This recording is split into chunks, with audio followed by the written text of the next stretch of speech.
شروع اللہ کا نام لے کر جو بڑا مہربان نہایت رحم والا ہے۔ یاسین، قسم ہے قرآن کی جو حکمت سے بھرا ہوا ہے۔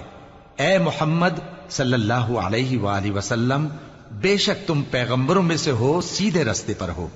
یہ قرآن غالب و مہربان کا نازل کیا ہوا ہے تاکہ تم ان لوگوں کو جن کے باپ دادا کو خبردار نہیں کیا گیا تھا خبردار کر دو کہ وہ غفلت میں پڑے ہوئے ہیں۔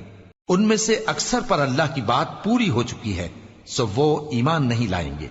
ہم نے ان کی گردنوں میں طوق ڈال رکھے ہیں اور وہ ٹھوڑیوں تک پھنسے ہوئے ہیں، تو ان کی گردنیں اکڑی ہوئی ہیں، اور ہم نے ان کے آگے بھی دیوار بنا دی اور ان کے پیچھے بھی، پھر ان پر پردہ ڈال دیا تو یہ دیکھ نہیں سکتے۔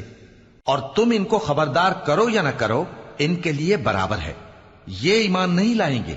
تم تو صرف اس شخص کو خبردار کر سکتے ہو جو اس نصیحت یعنی قرآن کی پیروی کرے اور رحمان سے غائبانہ ڈرے، سو اس کو مغفرت اور بڑے ثواب کی بشارت سنا دو۔ بے شک ہم مردوں کو زندہ کریں گے، اور جو کچھ وہ آگے بھیج چکے اور جو ان کے نشان پیچھے رہ گئے ہم ان کو قلم بند کر لیتے ہیں، اور ہر چیز کو ہم نے کتاب روشن یعنی لوح محفوظ میں لکھ رکھا ہے۔ اور ان سے گاؤں والوں کا قصہ بیان کرو جب ان کے پاس پیغمبر آئے، یعنی جب ہم نے ان کی طرف 2 پیغمبر بھیجے تو انہوں نے ان کو جھٹلایا، پھر ہم نے تیسرے سے تقویت دی تو انہوں نے کہا کہ ہم تمہاری طرف پیغمبر ہو کر آئے ہیں۔ وہ بولے کہ تم اور کچھ نہیں مگر ہماری طرح کے آدمی ہو، اور رحمان نے کوئی چیز بھی نازل نہیں کی، تم محض جھوٹ بولتے ہو۔ انہوں نے کہا کہ ہمارا پروردگار جانتا ہے کہ ہم تمہاری طرف پیغام دے کر بھیجے گئے ہیں، اور ہمارے ذمے تو صاف صاف پیغام پہنچا دینا ہے اور بس۔ وہ بولے کہ ہم تم کو اپنے لیے منحوس سمجھتے ہیں، اگر تم باز نہ آؤ گے تو ہم تمہیں سنسار کر دیں گے اور تم کو ہم سے دکھ دینے والا عذاب پہنچے گا۔ انہوں نے کہا کہ تمہاری نحوست تمہارے ساتھ ہے، کیا اس لیے کہ تم کو نصیحت کی گئی؟ نہیں، بلکہ تم ایسے لوگ ہو جو حد سے تجاوز کر گئے ہو۔ اور شہر کے پرلے کنارے سے ایک آدمی دوڑتا ہوا آیا، کہنے لگا کہ اے میری قوم، پیغمبروں کے پیچھے چلو، ایسوں کے جو تم سے صلہ نہیں مانگتے اور وہ سیدھے رستے پر ہیں۔ اور میں کیوں اس ذات کی پرستش نہ کروں جس نے مجھے پیدا کیا اور اسی کی طرف تم کو لوٹ کر جانا ہے؟ کیا میں اس کو چھوڑ کر اوروں کو معبود بناؤں کہ اگر رحمان مجھے نقصان پہنچانا چاہے تو ان کی سفارش مجھے کچھ بھی فائدہ نہ دے سکے اور نہ وہ مجھے چھڑا ہی سکیں؟ تب تو میں کھلی گمراہی میں پڑ گیا۔ میں تو تمہارے پروردگار پر ایمان لایا ہوں، سو میری بات سن رکھو۔ حکم ہوا کہ بہشت میں داخل ہو جا۔ بولا کاش میری قوم کو پتا چل جائے کہ میرے رب نے مجھے بخش دیا اور مجھے عزت والوں میں شامل کیا، اور ہم نے اس کے بعد اس کی قوم پر کوئی لشکر نہیں اتارا اور نہ ہم اتارنے والے تھے۔ وہ تو صرف ایک چنگھاڑ تھی، سو وہ اس سے ناگہاں بجھ کر رہ گئے۔ بندوں پر افسوس کہ ان کے پاس جب کوئی پیغمبر آتا تو وہ اس سے تمسخر ضرور کرتے۔ کیا انہوں نے نہیں دیکھا کہ ہم نے ان سے پہلے بہت سے لوگوں کو ہلاک کر دیا تھا؟ اب وہ ان کی طرف لوٹ کر نہیں آئیں گے، اور سب کے سب ہمارے روبرو حاضر کیے جائیں گے۔ اور ایک نشانی ان کے لیے زمین مردہ ہے کہ ہم نے اس کو زندہ کیا اور اس میں سے اناج اگایا، پھر یہ اس میں سے کھاتے ہیں، اور اس میں کھجوروں اور انگوروں کے باغ پیدا کیے اور اس میں چشمے جاری کر دیے تاکہ یہ ان باغوں کے پھل کھائیں، اور ان کے ہاتھوں نے تو ان کو نہیں بنایا، تو پھر کیا یہ شکر نہیں کرتے؟ وہ ذات پاک ہے جس نے زمین کی نباتات کے اور خود ان کے اور جن چیزوں کی ان کو خبر نہیں سب کے جوڑے بنائے۔ اور ایک نشانی ان کے لیے رات ہے کہ اس پر سے ہم دن کو کھینچ لیتے ہیں تو اسی وقت ان پر اندھیرا چھا جاتا ہے، اور سورج اپنے مقرر رستے پر چلتا رہتا ہے۔ یہ اس غالب و دانا کا مقرر کیا ہوا اندازہ ہے۔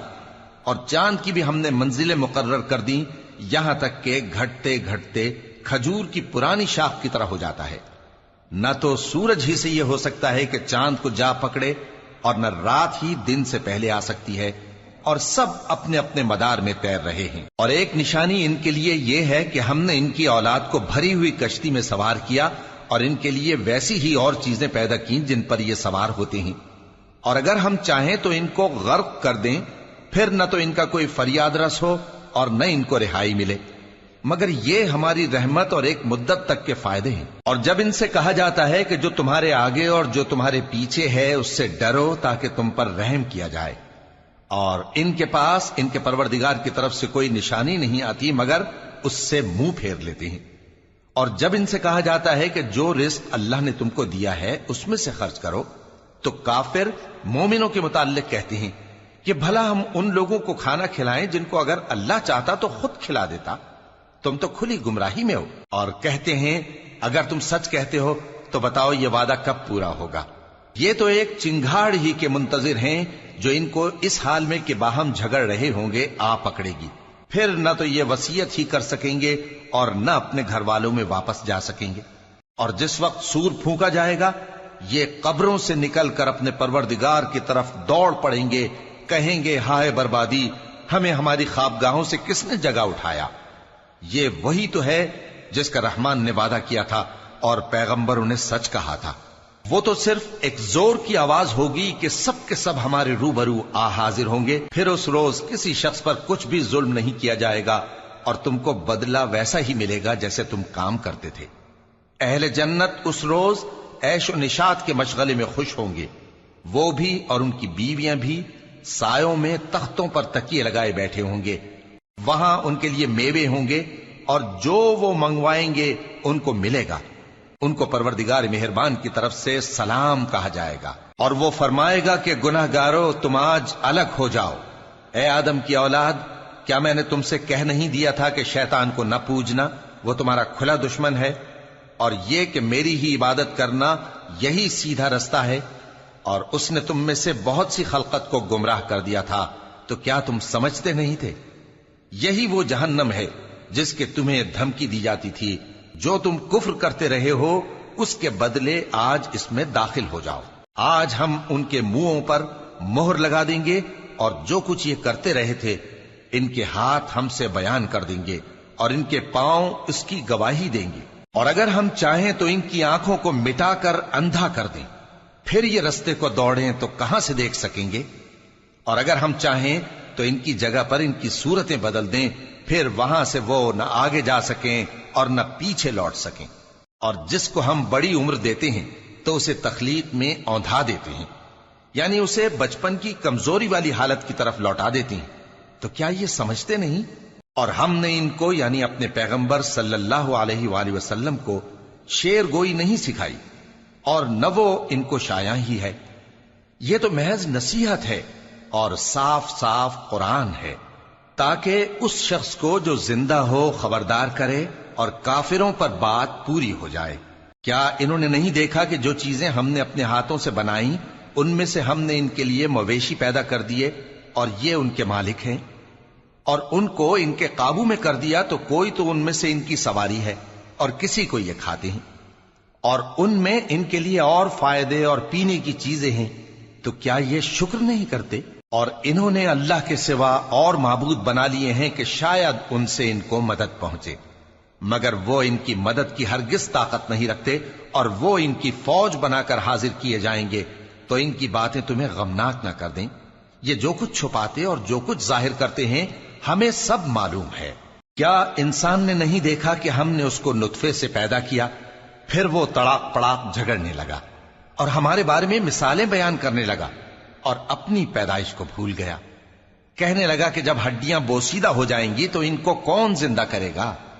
کہہ دو کہ ان کو وہ زندہ کرے گا جس نے ان کو پہلی بار پیدا کیا تھا، اور وہ ہر طرح کی تخلیق کو جانتا ہے، وہی جس نے تمہارے لیے سبز درخت سے آگ پیدا کی، پھر تم اس کی ٹہنیوں کو رگڑ کر ان سے آگ نکالتے ہو۔ بھلا جس نے آسمانوں اور زمین کو پیدا کیا، کیا وہ اس بات پر قادر نہیں کہ ان کو پھر ویسے ہی پیدا کر دے؟ کیوں نہیں؟ اور وہ تو سب کچھ پیدا کرنے والا کامل علم والا ہے۔ اس کی شان یہ ہے کہ جب وہ کسی چیز کا ارادہ کرتا ہے تو اس سے فرما دیتا ہے کہ ہو جا، تو وہ ہو جاتی ہے۔ وہ ذات پاک ہے جس کے ہاتھ میں ہر چیز کی حکومت ہے، اور اسی کی طرف تم کو لوٹ کر جانا ہے۔